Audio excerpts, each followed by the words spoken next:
The Sith Apprentices trudge their way through the raging sandstorm that has persisted ever since they landed the ship near the Valley of the Dark Lords. When guiding their companions through the storm, they set up to be quite the array of individuals to partake in this mission. Kem Val, an ancient Dashad that feasts on the flesh of his fallen foes. HK-50, a murderous assassin droid that is eager to blast anything in sight. Verbata, a major general in the Imperial Royal Guard who is loyal and steadfast. Lakasha, an alien pirate queen that takes any chance she can get to make a quirky or snarky remark. And the last one to follow is the Imperial astromech droid that is cowardice, but mostly pulls through when the situation demands. Now arriving near the location that Isaac had last sensed his quarry alongside the fleeing fugitives, he can spot a metallic hatch on the ground near the bottom of a cliffside. Taking a moment to reaffirm that this is where he had last perceived his prey through the Force. The Miralan picks up the comm to hold closely to his face and informs the rest of the party of his findings. I found a Durasteel hatch over here that I'm certain will lead us to where we need to go. 2 to 3 minutes pass.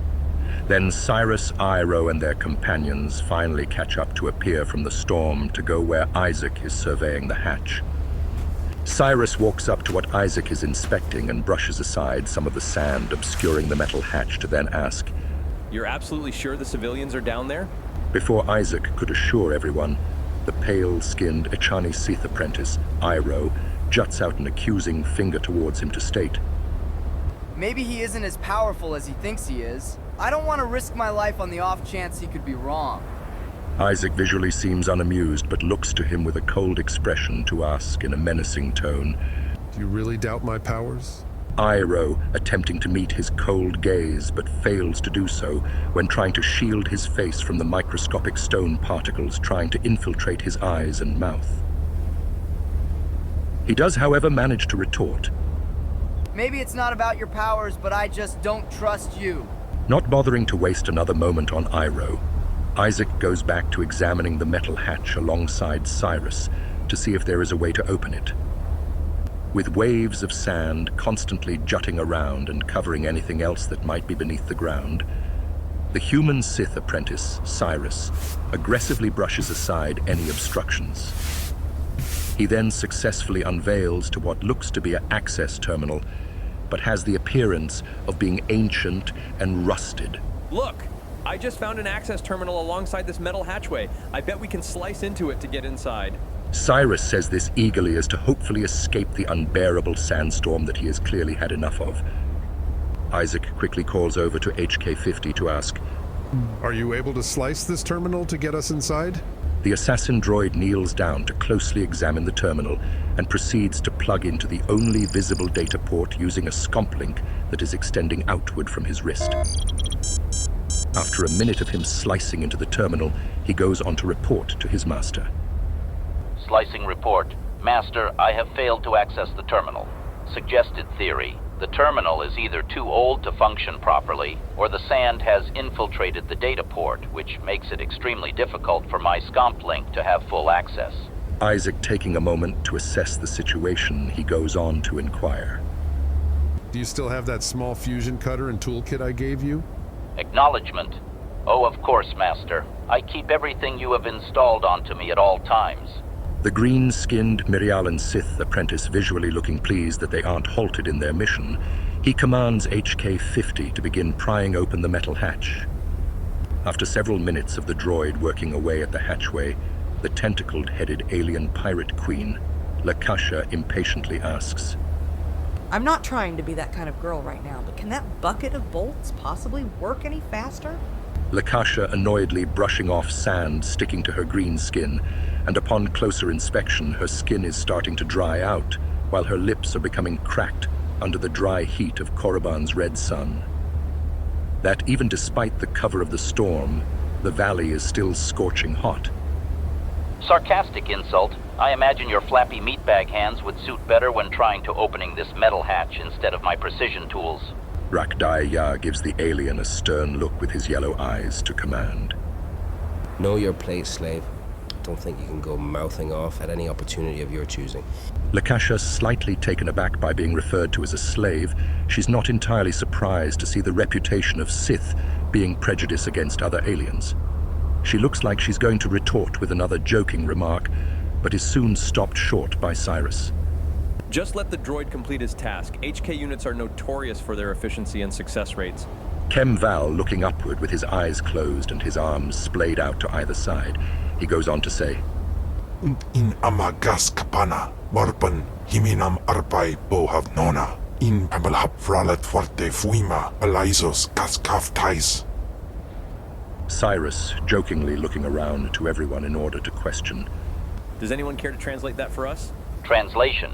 He says that it's refreshing to bask in the warm Horaset sun after centuries of imprisonment. He awaits the next body to eat. The human and Achane Sith apprentice look to each other slightly disturbed, whilst Isaac goes up to Kem Val to make a promise. Your days of feasting on the dead have returned, my glorious monster. You shall honor yourself and your people to bring death to all my enemies. The Dashard nods his head and clenches his fist for emphasis. How saip, sai uran sa sayans, du sayan frawa. Translation. He acknowledges your hunger to dish out death and awaits your command. Iroh angrily but nervously clutches the lightsaber attached to his belt and states, Can we make sure to keep him away from me? I don't need him hogging all my kills. Besides, I don't want to be eaten either. Iroh's attempts to sound confident falls short when Kem Val looks to the Echani dead in the eye with his black slitted pupils, yellow iris and red cornea staring down at him from a few feet away. Seconds of awkward silence and brutalizing violence threatening to break it, a loud metallic thud snaps everyone out of their stupor. Report. I have successfully opened the metal hatch. Is there anything else you would like me to do, Master? Isaac being pleased at HK's relatively quick work at opening the passage towards their prey. He goes on to order with a proud smile. Good work, HK. Stick close to me and make sure your sensors are active while we go down there. Acknowledgement. As you wish, Master Isaac. Everyone taking turns to look down the narrow descent below. No one can see past more than 10 feet downward, but a ladder can be spotted running along one side of the four walls, making it possible to safely descend into the abyss. Well then, who first? Cyrus asking this in passing while everyone is waiting for someone to make a suggestion. When Isaac is looking down into the narrow passage, he calmly and nonchalantly says, I'll go first, followed by HK and Kem Val. Iroh angrily interjects himself to demand with an irritated tone. I'll be going in first. I'm not going to be looking like some carking, cowardly scrap rat.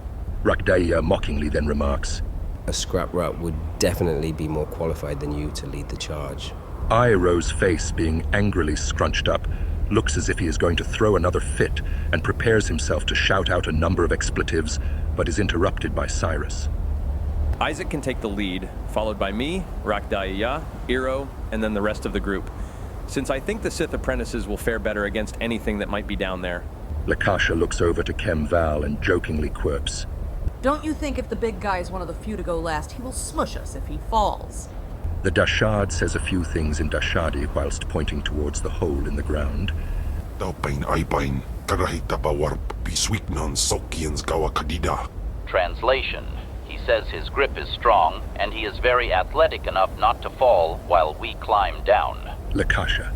Looking uncertain, she goes on to dismissively add, You know what? I think I want to be the last one to climb down. General Verbata then comments while looking towards the astromech, The little droid doesn't seem to be outfitted with any rocket boosters or repulsor lifts. It looks like it will have to stay behind. The 3.5-foot tall droid chirps defiantly when moving, its conical head from side to side.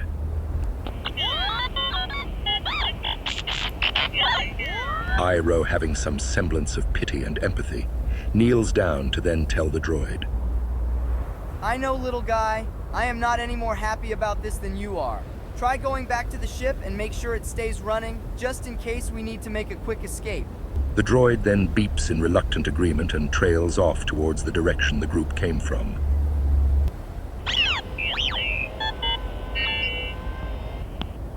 With everyone in agreement on how to proceed, They start to climb their way down the narrow passageway. Roughly 20 feet below, Isaac can begin to discern several spots of blood that stain the ladder and the walls surrounding them.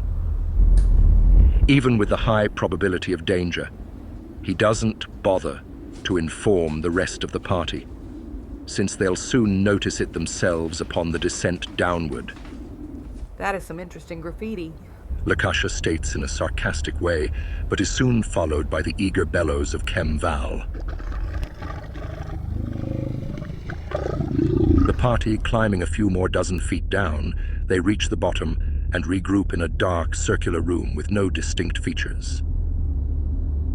Up ahead, however, is a very narrow passageway that is only 3 feet wide. After a brief deliberation, the group decides once again to go with the same order of people they used to climb down the ladder. Moving further ahead, a few can notice trails of blood that are stretched on the walls at waist height. No one makes the effort to say anything as they are wishing to make it through this restrictive passage that is difficult to traverse. The Dashad is having a particularly difficult time since his large frame dwarfs such a small hallway. He ends up pushing through with brute force and even makes the stone walls to either side to begin to crack and crumble slightly. Another 50 feet of squeezing through this small space, the group finally emerges out of the darkness into a small, dimly lit room that is illuminated by a crack in the ceiling that shines light into this area from above. They soon realize, however, that they are met with 2 passages to their right and left. Well, that's a problem for sure. Cyrus saying this while having his hands on his hips and ultimately confused as to how the rest of the group should proceed. With everyone in deep thought for a few minutes, Isaac then suggests, Rakdaya, Kemval, HK, and I will go down the right passage. You guys go to the left. No one disagreeing with the idea, the group splits off into either passage. When Cyrus and Iroh, along with their companions, cautiously walk into the left corridor, they make their way 30 feet further, until the human Sith apprentice can spot a humanoid figure only a few feet from them. The darkness hindering his ability to fully perceive the silhouette, he ignites his lightsaber as a show of dominance, which also illuminates a small area around him and the group. Who are you? With no response from the figure, Cyrus does one single-hand gesture for Verbata and Lek to draw their blasters, but to hold their fire until further investigation. In the same instance, Iroh ignites his own lightsaber, and not a moment later, the figure in the dark quickly reveals himself in the glow of the red lightsabers emitted from the hilts of these Sith apprentices. There wasn't much time to process what the humanoid looked like before it quickly started running towards them. Cyrus was, however, able to make out that it is a young human male, but that something was very peculiar about him. His eyes glowed with a bright red light and exhibits a red aura around him, similar to a mist, but far more sinister. As the dark side of the Force was coursing through this man, an essence of power and strength, but gave off the stench of death. Several more figures emerge from the darkness, a mix of Rhodians, Togruttans, Twi'leks, and humans. Not long after the others appear, they charge with an animalistic and almost mindless violence.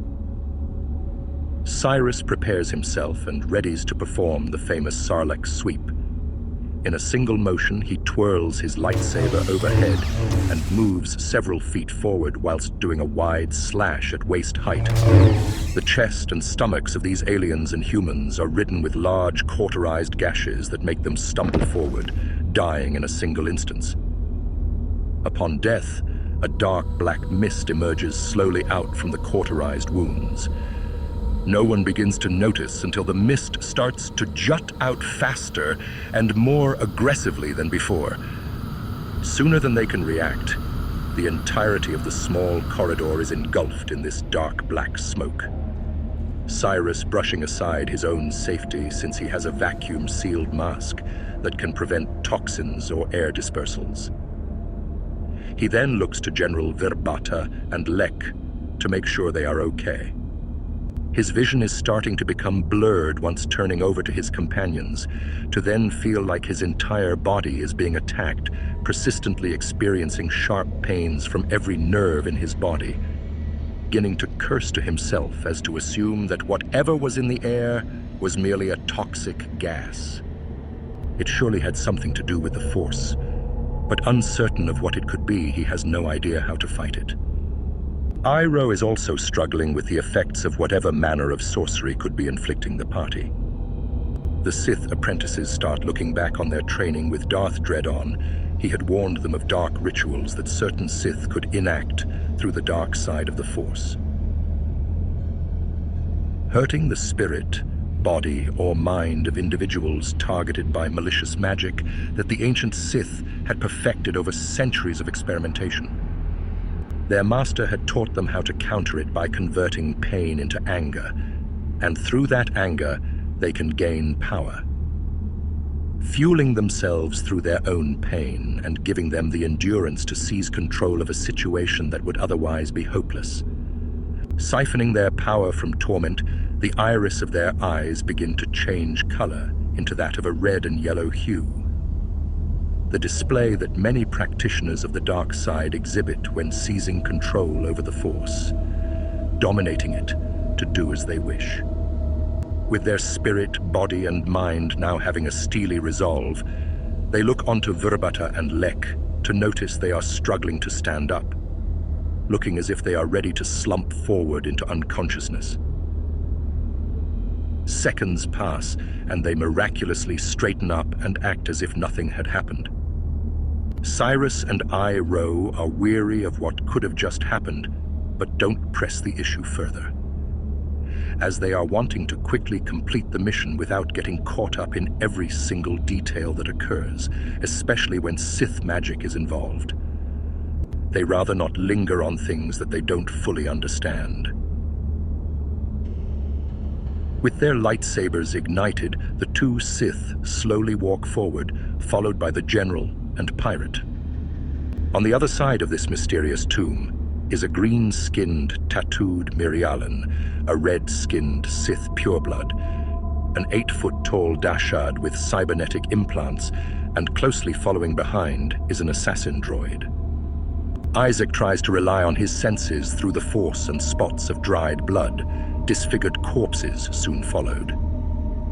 When investigating further, HK-50 makes an observation. Observable assessment. There are several blaster rifles on the floor, only one remaining power cell in this pile. There are several blaster marks in this area. Calculated theory, a fight must have broken out. It looks to be a struggle between them. Some of them seem to have died choking or otherwise stabbing their own meatbag selves. Isaac thinking to himself for a moment to see if he can recall if this has any correlation to Sith magic he possibly could have read from the archives at the Sith Academy. There have been vague references of artifacts that can distort the reality of those who encounter with the object. Since items can be imbued with the powers of hatred and fear to make them more violent or deathly frightened. If the will of the person isn't strong enough, then they can succumb to such raw emotion, making them mindless and intoxicated. HK-50 proceeds to pick up 2 undamaged blaster rifles, but is quickly interrupted with the sound of an igniting lightsaber in the distance. Rakdaya recognizes the humming of a saber staff being spun in quick succession and goes on to inform Isaac. It's Cyrus, they are close. I suppose we didn't really need to split up if the hallways are closely tied together. That may be the case, but we didn't want anyone here to have an escape route to move past us. Rakdaya nods in agreement and they move forward. Upon reaching the end of the hallway, the entirety of the party regroup at a single point that leads on further into a separate passageway. Upon reaching the end of the hallway, the entirety of the party regroup at a single point where the 2 passages meet. Then, to one side, they can notice that there is a separate passageway that leads further into the tomb. What a quick reunion. I'm glad the big guy over there isn't scared of the dark. Niwas janar alje ainja pate mipning kwam si panjam ak anyay if tumendaga manaje se stop hindar marin sivun pate anpar. Translation. He says that he has mastered the art of using the darkness to kill many foes. He is the Shadow Killer, the Devourer of Death. Right. Lakasha replying in an awkward tone as she was merely jesting, but the Dashad obviously isn't the kind of being who is for light-hearted humor. Before the rest of the party continue on, Isaac closes his eyes in intense concentration, focusing on the life energy of his quarry to hone in on his location. A force technique that allows a Sith or Jedi to seek out individuals with their mind's eye to pinpoint the exact location of whomever they are looking for with astonishing accuracy. The power could even break force illusions that are cast by sorcerers. It is, however, limited to only being able to track one being at a time until the practitioner further delves deeper into the mysteries of the Force. Now being able to perceive where his target is, he informs the rest of the party of this information. Caden is just up ahead. I can barely make out the surrounding area, but I can see some bodies scattered around him, as well as him crouching down in fear against a corner. You can't see anything else that might be waiting for us? Cyrus questioning whilst his lightsaber is still ignited, as he is weary of any further surprises or traps that could be sprung along the way. My powers can only track a single target at a time. Sometimes I can focus enough to pick out additional details, but this is all I can sense for the time being. What are we waiting for? Let's go in there and kill those traitors. Iroh says impatiently as he is about to thrust himself forward to take the lead, but is stopped short by General Verbata, making a suggestion. Shouldn't we do some more planning to strategize a battle plan just in case there is an ambush? Mat insok ja, himan kudana, ja ayun pro kumana. Translation. He says that no one can surprise him as long as darkness is his ally. Excited affirmation. I, for one, relish the idea of liquidating any meatbags who are unwise enough to attempt at surprising me whilst my assassination protocols are active. I think we can handle anything that is in there. What is the worst that can happen, huh? Rakdeya speaks up in an unamused tone to address the ignorance of Lakasha. You clearly don't understand the powers that have laid dormant here for centuries, you filthy alien. Your lack of understanding the strength of the Sith is appalling, to say the least. Cyrus tries to defuse the situation by coming between Rakdeya and Lakasha. Let's just try to move forward with the task at hand. Isaac agrees and goes on to say, There isn't much we can plan for when we have no idea what to expect. We are a group of 4 Sith apprentices with a general, an assassin droid, a Dashad shadow assassin, and a former pirate queen. I think we'll be fine. Verbata sighing and makes a comment. Caution to the wind then. With everyone more or less in agreement, they advance inward for roughly 50 more feet before stepping into a relatively large area with a line of pillars to either side that go across towards the end of the room. A few within the party can notice how large this particular chamber is, spanning to 100 feet across, 60 feet wide, and 50 feet high. At the center lies a small set of stairs that surround an altar, which a metallic object rests on top, having the appearance of a large cup with red markings strewn over the surface, with a spiked lid on top and 4 fin-like appendages jutting out from 4 sides of the object itself. Isaac can perceive through the Force the malevolent nature of this artifact and feels a strange pull that is trying to draw him closer to it.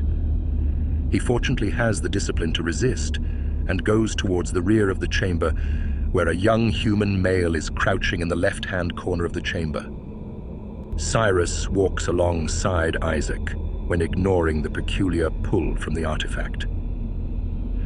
Iroh, however, is slowly walking towards the object with a slightly eager expression, but mostly looks to be in a trance of sorts. Rakdeya, waiting with the rest of the party near the entrance of the chamber. He thinks to shout for Iroh to stop what he is doing, but quickly dismisses the idea since he could care less for what happens to anyone other than Isaac. He tries to pay close attention to what is happening in the back, but can hardly make out anything since the darkness in the room is prohibiting his vision immensely. He picks up his comm to check on the situation. What's going on back there? Anything to report? Isaac cautiously walking towards the man quivering in the corner, he picks up his comm to assure Rakdeya. I found Caden. He looks to be in bad shape. A lot of bruises on him and blaster burns. I'll report back when something happens. Calling out to the young man, Isaac tries to confirm the identity of the person before him. Caden, is that you? No, not me. Not me. I am Caden. I am Caden of the Republic. I am... Murmuring from the man in the corner can be heard over the droning silence permeating the chamber. I am me. His twitching and quivering gets more intense as the seconds pass with no direct reply to Isaac's questioning. Cyrus, still having his double-bladed lightsaber ignited, Isaac ignites his own lightsaber as he can sense imminent danger encroaching. Suddenly, the quivering and twitching of the young man ceases. He stands up straight and turns directly towards Isaac and Cyrus. Seeing the full frame of this being, he looks incredibly frail, skinny, and gives off the appearance of not eating for days. Caden is not here right now. You will have to deal with me, the Lord Grog, an ancient Sith Lord from a time long past. You have desecrated this resting place, and now you will meet your death.